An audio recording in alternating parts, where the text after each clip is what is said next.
vamos começar mais um Cirurgia em Pauta, esse projeto do CBC de podcasts, né? Já gravamos alguns temas bem interessantes e hoje, mais uma vez, está imperdível. Nós vamos entrevistar o grande amigo, professor Dr. Sérgio Hall, doutor em Ciências na área de Cirurgia, pela Faculdade de Medicina da USP, professor adjunto e coordenador do grupo de Cirurgia de Parede Abdominal, Departamento de Cirurgia da Faculdade de Medicina, e o atual presidente da Sobracil.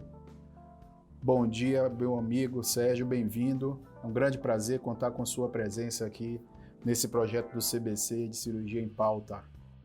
Luiz, o prazer é meu. Muito obrigado pelo convite. Acho que vai ser muito produtivo o nosso bate-papo.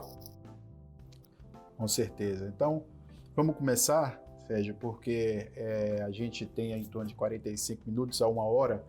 Eu queria começar perguntando qual a sua impressão em relação à cirurgia minimamente invasiva no Brasil, principalmente comparado aos países que mais investem em tecnologia de saúde. O que é que você pensa sobre isso? Bom, a gente começou, eu e o Tom Azego, começamos a laparoscopia em julho de 90. Né? De lá para cá, teve um avanço tremendo. A gente conseguiu divulgar em várias cidades e hoje é uma realidade indiscutível. O grande problema é que não atinge as cidades menores. Eu acho que também a gente tem uma deficiência nos hospitais públicos e principalmente nos hospitais universitários, onde certamente a videocirurgia tem que fazer parte da formação do residente. Se a gente pegar os dados, a gente vê que a cirurgia de hérnia, menos de 2% são realizadas por laparoscopia e a gente tem um índice alto de colestectomia aberta ainda realizada no serviço público.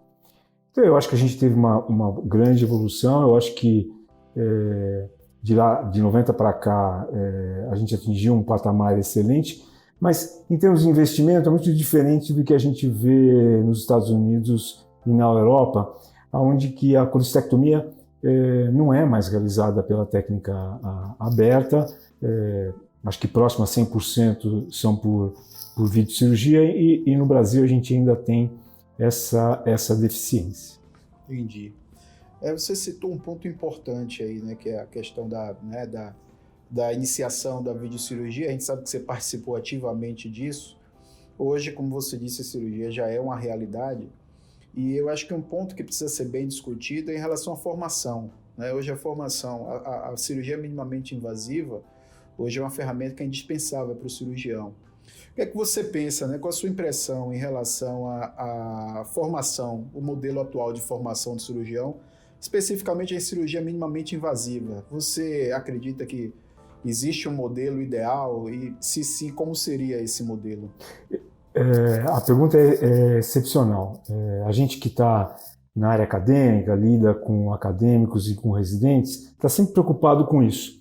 Como passar a informação, como passar a habilidade e tudo isso que a gente já adquiriu com o tempo para o residente. Eu não preciso dizer que é essencial um aparelho de videolaparoscopia de boa qualidade no hospital universitário, o que muitos ainda não têm no Brasil. Eu acho que a gente evoluiu também bastante. Eu, quando tive a minha formação em videolaparoscopia, naquela época eu tive que ir para os Estados Unidos observar algumas cirurgias e aí fiz treinamento em animais, né? Na caixa branca, primeiro com suturas e alguns exercícios que ainda são realizados hoje, e depois fui para o animal. Naquela época já era o porco, e é onde a gente acabava evoluindo e melhorando a destreza. A gente caminhou a passos largos durante todos esses anos. A gente consegue hoje diminuir muito a curva de aprendizado dos alunos, dos residentes e do cirurgião que saiu da residência e ainda tem essa necessidade de um aperfeiçoamento em cirurgias mais avançadas do aparelho digestivo. A formação ideal, ela é difícil da gente colocar, porque vai depender muito das condições de cada local. Mas assim, hoje o que a gente tem muito interessante e muito bem desenvolvido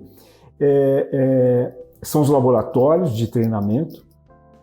E hoje com a internet, e essa pandemia eu acho que ajudou bastante, a gente consegue até ter modelos de treinamento online, onde a gente consegue capacitar o cirurgião com uma câmera dentro da caixa branca, uma câmera na mão do cirurgião, a gente vê a postura dele trabalhando com as pinças. Eu acho que isso é muito interessante e ajuda, principalmente nesses locais mais remotos. Mas a simulação e os simuladores, que eu já tinha visto em 1998, 99, os primeiros modelos, hoje é algo que a gente já tem aqui no Brasil, são importados, mas os simuladores são essenciais. Eu vejo com muita boa perspectiva não utilizar mais animais, utilizar modelos onde a gente pode mimetizar a cirurgia que a gente quer realizar. Existem modelos excelentes para cirurgia de hérnia, para colecistectomia. Eu vi outros modelos interessantes na Argentina para hérnia de hiato e para cirurgia bariátrica também. Isso substitui bastante, e são todos colocados numa caixa branca. Isso substitui o animal, e a simulação vai aperfeiçoar e vai expor o residente e o novo cirurgião a situações diferentes, situações de estresse. E o que é mais interessante é que a gente pode graduar, a gente pode identificar os erros, os acertos e fazer uma curva de aprendizado desse cirurgião, aonde ele vai retomar os pontos aonde ele errou. Eu não tenho dúvida de que a observação, a pessoa assistir às cirurgias presencialmente ou online, é uma parte muito importante da formação do cirurgião.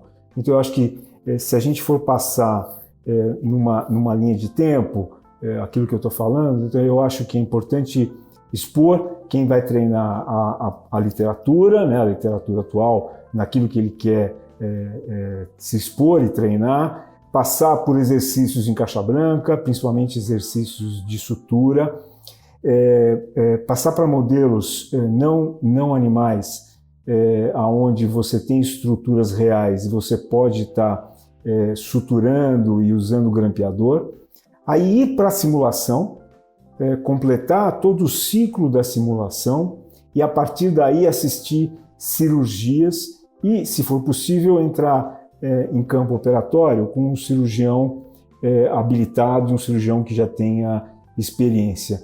E só a partir desse momento é que esse cirurgião jovem ou residente vai realizar suas primeiras cirurgias, mas com um tutor. A princípio, o tutor entra na cirurgia, depois de um número de casos onde ele já sentir que o aluno ou que o residente esteja bem treinado, depois ficar fazendo uma recapitulação com ele, isso pode ser feito online, das cirurgias que ele já realizou sozinho, onde ele mostra a cirurgia, né, aquela que ele gravou, e a gente vai apontando os acertos e os erros e tornar ele suficientemente treinado naquilo que ele se dispõe a treinar.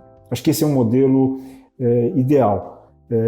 A gente não consegue em todos os locais, mas aqui na Santa Casa de São Paulo, a gente está começando um projeto assim, e vai ser fruto de tese de mestrado de uma aluna, onde a gente vai validar todas essas passagens, quanto que o cirurgião vai adquirir de habilidade na caixa branca, vai adquirir de habilidade nos simuladores, e aí, depois de assistir a cirurgia, realizando ele como cirurgião a cirurgia, quais são os pontos que ele vai ter de acerto. Exatamente, perfeito. Eu acho que o caminho é esse aí, realmente, a gente conseguir, né, padronizar o modelo de ensino da videocirurgia, apesar da cirurgia não ser uma medicina, uma ciência exata, que a gente chegue mais próximo do ótimo. Excelente tema. E assim... Hoje em dia, desculpa, hoje em dia a gente acaba ensinando pessoas com cursos de fim de semana, o que não é o ideal. Então, ter implantado esse segmento na residência e ela fazendo parte da formação do residente, acho que isso vem a melhorar todo esse processo. Perfeito, excelente. E outra coisa, Sérgio, não tem como a gente falar hoje de videocirurgia sem falar da robótica, né? Você foi aí um dos pioneiros da videocirurgia, um pioneiro da videocirurgia, um dos pioneiros da robótica também. O que você acha da plataforma atual e das novas plataformas que vêm sendo anunciadas, né? Fala um pouco aí da sua vivência e da sua impressão sobre a robótica. Sabe que a robótica foi muito interessante na minha vida. Antes da robótica, eu tive uma fase onde eu fiz cirurgia endoluminar. Eu acessava a vesícula através do estômago com um endoscópio, abria o estômago com uma capa protetora e a gente fazia a colestectomia transgástrica. A gente fez em animais, fez em cadáver, mas a gente nunca conseguiu autorização para fazer em humanos. Foi uma fase interessante porque eu sempre achava que isso era algo que iria antecipar uma nova geração de aparelhos. E aí logo surgiu a robótica, porque até a mobilidade do aparelho do videoendoscópio ajudava muito essa dissecção da vesícula, e foi aí que a robótica acabou entrando com os braços articulados. Eu logo que saiu, eu fiz um treinamento e apesar de acreditar em novas tecnologias, eu não via onde aplicar. E acho que vai ser interessante depois a gente conversar sobre isso. Eu não conseguia ver a aplicação da robótica naquele momento. E, bom, passou o tempo, isso foi em 2008. Passou o tempo, eu fui vendo as publicações, as apresentações no Congresso e comecei a enxergar um espaço interessante, principalmente nas reoperações e na área que eu atuo bastante, que é na área de cirurgia da parede abdominal da hérnia. E aí eu fui retreinar, fui me recertificar, passando por todas as etapas da certificação, e eu hoje vejo como uma ferramenta importante para o cirurgião. Eu estimulo, como fui estimulado a me certificar, eu estimulo os jovens cirurgiões a se certificar. As plataformas atuais são incríveis. Eu acho que a gente passou a laparoscopia, na realidade a robótica é uma cirurgia laparoscópica com a ajuda de um robô. Mas a articulação das pinças e a visão tridimensional é inimaginável. Só você fazendo uma cirurgia e pegando uma reoperação para que você possa entender as vantagens da dissecção e dessa visualização. A gente, claro, tem sempre está passando por isso até a patente cair da empresa atual que tem o robô. Eu acho que a plataforma atual é uma plataforma excepcional, ela é cara, e eu acho que ela tem uma dimensão, ela é muito grande, e a gente tem que adequar o centro cirúrgico para colocá-la em uso.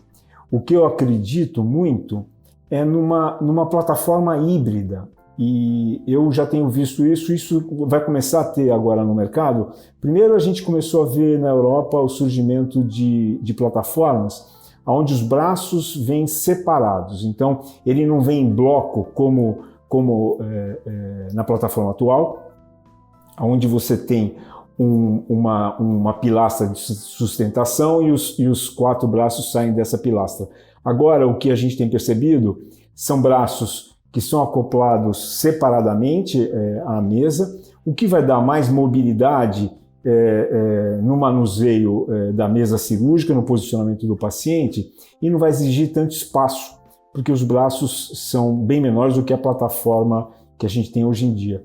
Mas eu ainda acho que tudo isso é muito caro, e para uma realidade da América Latina vai ser difícil. Como foi difícil no início a aquisição do aparelho de videolaparoscopia. O que eu aposto muito é numa forma híbrida. Hoje a gente tem aparelhos de videolaparoscopia 4K, 3D, que muitos hospitais já têm, às vezes só precisa de uma adaptação, e eu acredito que as empresas vão começar a investir em aparelhos, em pinças articuladas, da mesma maneira que tem o robô, com toda a articulação e até com uma engrenagem própria para isso, facilitando da mesma forma que o robô tem facilitado. Então a gente vai adequar aquilo que a gente já tem a uma realidade que são as pinças robóticas. Se você for entender o robô, claro, a ergonomia é algo importante, então a articulação das pinças para você trabalhar em certas regiões é muito importante. A visão tridimensional também é importante, mas a gente já tem isso nas plataformas de laparoscopia, e o que fica faltando é a pinça articulada. E eu já tenho visto alguns modelos experimentais destas pinças articuladas, onde que o hospital que já tem um equipamento 4K ou 3D vão poder comprar esses aparelhos, essas pinças, e aí eu acho que vai ser uma forma razoável em termos de custo-benefício para o paciente. Eu acho que isso vai ser uma grande novidade e eu espero que isso venha logo para o nosso mercado. Então, seja que a gente já, como nós começamos a falar sobre robótica, você já deu essa introdução excelente aí, eu queria que você comentasse aí para os nossos ouvintes os principais benefícios dessa tecnologia, que já é uma realidade. Eu acho que ainda é um tema que precisa ser discutido, apesar de ser incontestável, mas eu queria que você desse essa visão para a gente aí. Quais são os principais benefícios da cirurgia robótica e para você que já está trabalhando há um bom tempo, a sua impressão, o que você acha desses benefícios e quais os principais? Eu vejo assim, quanto mais eu faço, mais eu indico. É claro que muitas vezes fica difícil você indicar numa colestectomia de um quadro que não seja agudo ou que não tenha nenhuma complicação, e tem sido mais difícil também indicar em casos onde não seja uma reoperação. Mas eu vou te dar uma passagem interessante. Com a laparoscopia, eu comecei a fazer em 1994 as hérnias incisionais. E, na realidade, a gente não fazia muito aquilo que a gente fazia na técnica aberta. A gente adaptou as cirurgias para a laparoscopia e eu acabei tendo um índice de recidiva acima daquilo que eu esperava. Então, depois de um tempo, casos de hérnias complexas, eu decidi não fazer mais por laparoscopia e atuar somente pela técnica aberta. Com o surgimento da cirurgia robótica, eu consegui resgatar esses casos de hérnias complexas para a cirurgia minimamente invasiva. Para você ver o imenso ganho que o paciente teve, porque eu não estava convencido e pelo segmento dos meus pacientes que a laparoscopia oferecia a melhor técnica para o paciente. Então eu consigo hoje, pela cirurgia robótica, realizar todos os procedimentos que eu considero ideal, no caso para a cirurgia de parede abdominal, com a plataforma robótica. Eu tenho indicado bastante em casos de reoperação. Então, reoperação de hérnia de hiato, reoperação de cirurgia bariátrica, principalmente em reoperações de hérnia inguinal, onde você tem uma tela prévia, tanto inguinal quanto em cirurgias de hérnias incisionais, onde você tem que retirar a tela, fazer a separação de componentes. E isso ajuda não só a visão 3D, que é uma visão diferente, e você tem uma imagem da anatomia totalmente magnificada e próxima ao ideal. As pinças articuladas, como a gente comentou, isso facilita muito de dissecar regiões onde a gente não chega pela laparoscopia.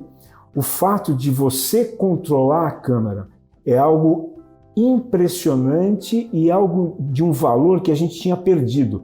Hoje, quem faz a câmera ou é uma instrumentadora ou é um cirurgião, e ele tem que adivinhar ou seguir a sua orientação aonde você quer ver e aquilo que você quer ver.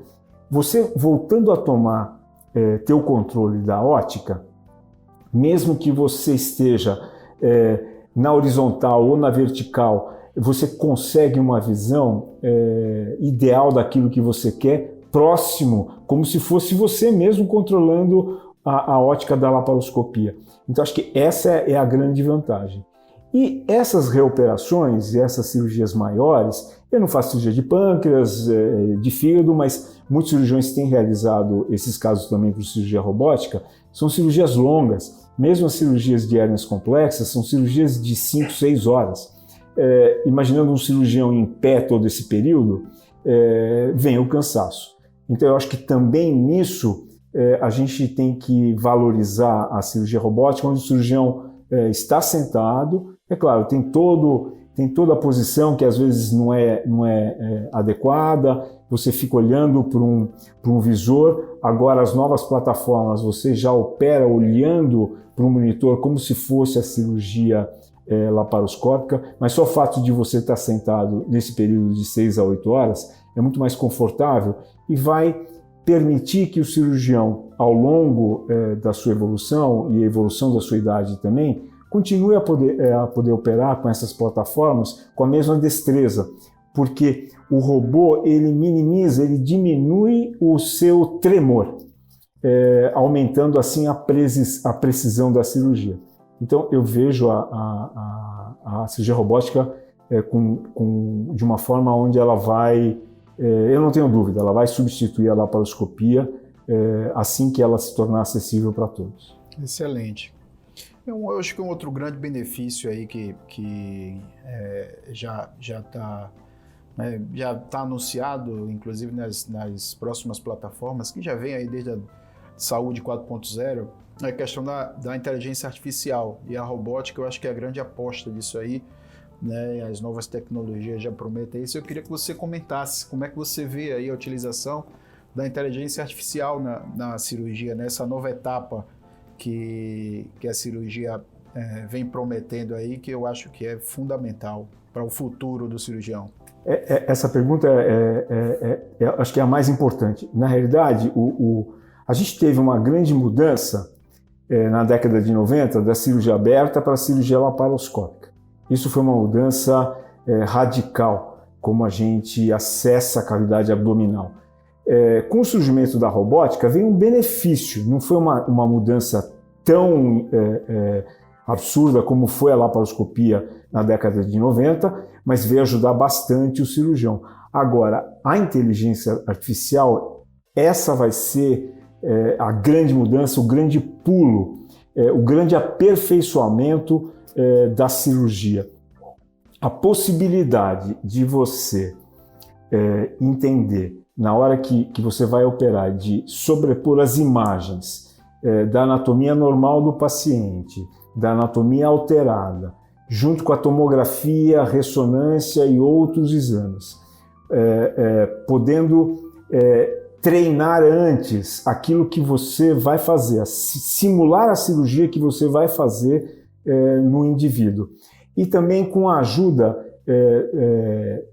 da inteligência artificial e do robô, onde ele vai aprender com todas essas cirurgias e durante todos esses anos, erros de alguns procedimentos, melhores acessos. Eu acho que ele vai poder ajudar, não orientando, mas ele vai poder ajudar em muito cirurgião que vai estar realizando um procedimento complexo. Então eu vejo como a grande mudança de paradigma a inteligência artificial. Eu acho que a cirurgia robótica foi um avanço, mas vai mudar muito quando a gente tiver a inteligência artificial e essas imagens que a gente consegue construir com anatomia hoje, colocando todos os exames que o paciente tem em 3D e você vê toda a posição do fígado, do pâncreas ou até da parede abdominal, vai ser algo muito interessante. Eu até acredito que, como hoje existe impressoras 3D que fazem instrumentos, fazem uma série de materiais, atuam bastante na cirurgia de cabeça e pescoço fazendo placas, customizando o aparelho. Eu acho que no futuro a gente vai agregar isso, a inteligência artificial, a cirurgia robótica, a impressão 3D, para colocar próteses, para colocar telas, para colocar um material customizado. Acho que vai ser algo realmente fantástico. Excelente, cara. A visão excelente essa aí que você nos dá, né?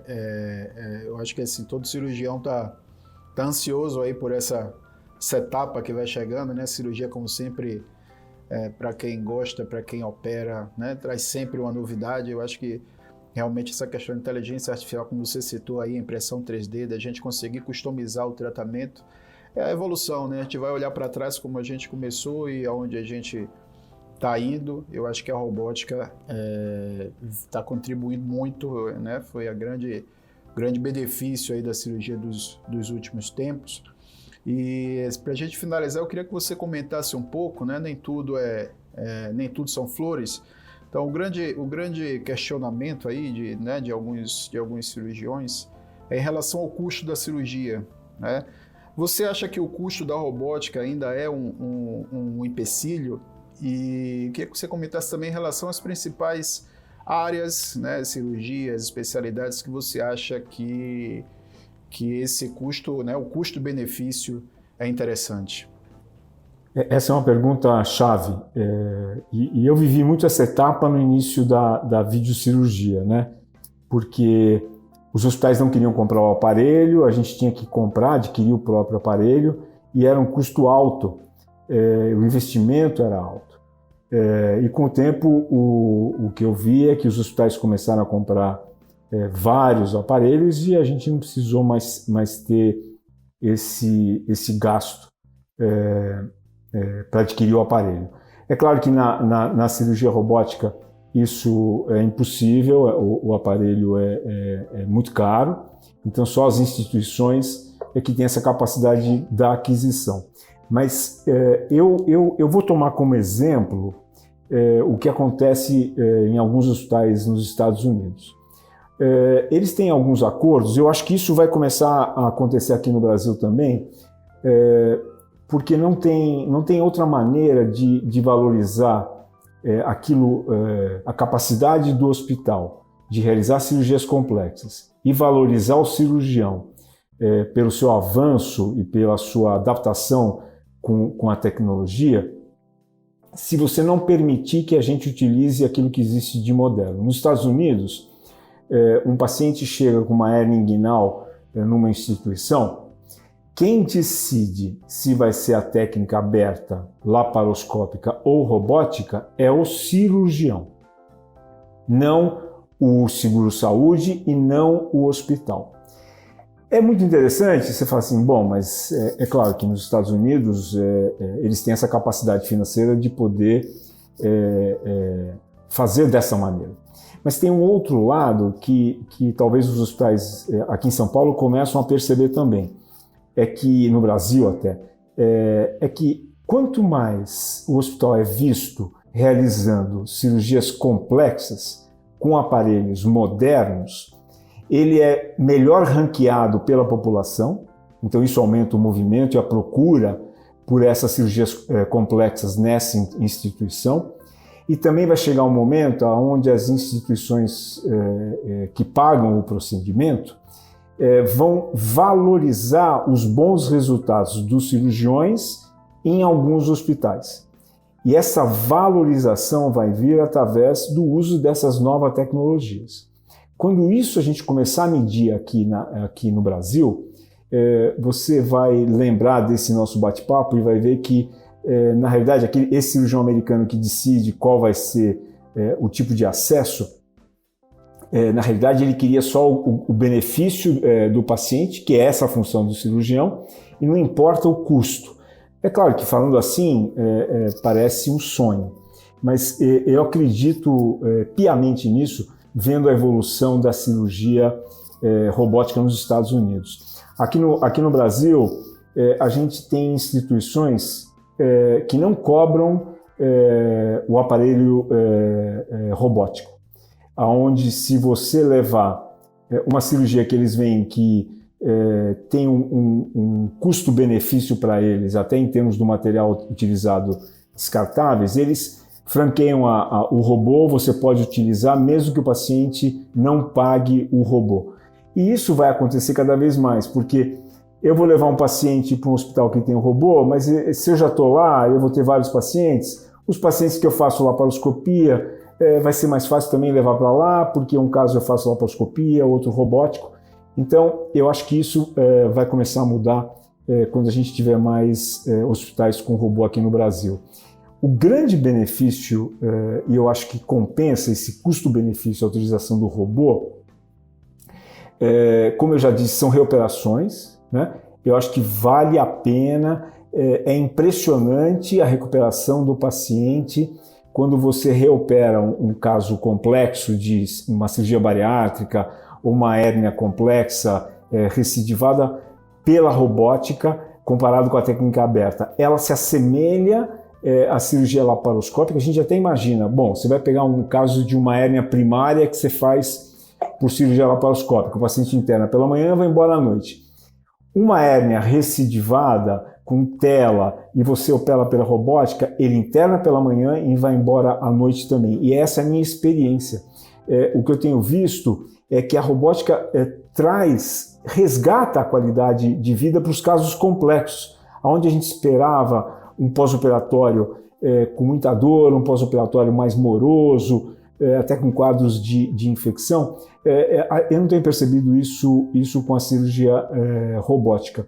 E eu vejo isso um grande benefício. Então eu acho que a cirurgia pancreática tem um grande benefício, o custo-benefício, a utilização do robô, a cirurgia hepática também, e todas as reoperações, tanto biodigestiva, como hérnia de hiato, como incisional e inguinal, eu vejo como um ponto de valorização no uso da cirurgia robótica. Sem falar na cirurgia do colo, onde já existe uma experiência grande no Brasil para tumores, com dissecção de gânglio, tumores de estômago. Eu acho que a cirurgia robótica em tumores do aparelho digestivo é algo que vai ser até autorizado pelas seguradoras, como já é autorizado em muitos casos para prostatectomia radical por câncer de próstata. A dissecção é melhor, a visualização é melhor e o benefício para o paciente é imediato, principalmente na sua recuperação. Excelente.